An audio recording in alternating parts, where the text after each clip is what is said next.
వల్లభనేని వంశీకి health grounds మీద bail మంజూరు చేయడంతో పాటుగా ఆయుష్ ఆసుపత్రిలో చికిత్స చేయించమని హైకోర్టు ఆదేశించడం, ఏదైతే తన అనారోగ్య పరిస్థితికి సంబంధించినటువంటి నివేదికని న్యాయవాదులు హైకోర్టుకు సబ్మిట్ చేయడంతో తక్షణం యాక్షన్ తీసుకుంది హైకోర్టు. అది నెంబర్ 1.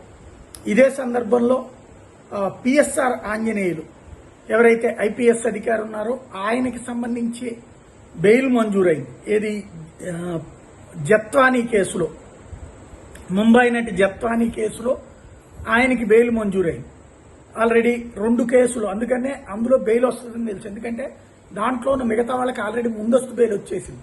ఈయన ముందస్తు బెయిల్ అప్లై చేసుకోకపోవడం వల్ల ఆ కేసులో అరెస్ట్ చేశారు. అది ఒకటి నడుస్తుంది. కింద కోర్టులో బెయిల్ కొట్టేస్తే పై కోర్టులో, హైకోర్టులో ఇప్పుడు బెయిల్ మంజూరైంది. అయితే ముందు జాగ్రత్తగా ఏపీపీఎస్సీ కేసు కూడా పెట్టడం, దాంట్లో కస్టడీ విచారణ కూడా చేయటం అంతా అయిపోయింది.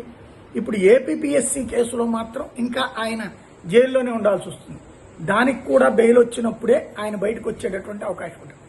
తెలుగుదేశం ఇటు మహానాడు కార్యక్రమాల్లో తలమునకలైనటువంటి సందర్భంలో న్యాయస్థానాల్లో జరిగినటువంటి 2 పరిణామాలు. ఇదే గనక వాళ్ళు బయట ఈ గవర్నమెంట్ యాక్టివిటీలో ఉంటుంటే ఈ బెయిల్ రానియకుండా ఎలాంటి చర్యలు తీసుకోవాలో, న్యాయవాదుల ద్వారా ఎలా వాదించాలో, ఆ టీం ఏదైతే పోలీస్ టీంలో ఎవరైతే ఇట్లాంటి వాటికి జాగ్రత్తలు చెప్తున్నారో వాళ్ళ ద్వారా వీళ్ళందరితో కోఆర్డినేట్ చేసి ఉండేవాళ్ళు ఎక్కడో మిస్ అయినట్టుంది.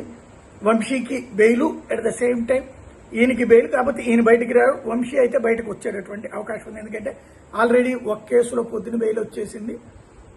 ఏదైతే ముందస్తు బెయిలు మైనింగ్కి సంబంధించినటువంటి కేసు, ఇంకా దాంట్లో అరెస్ట్ చేయకముందే ముందస్తు బెయిల్ వచ్చేసింది.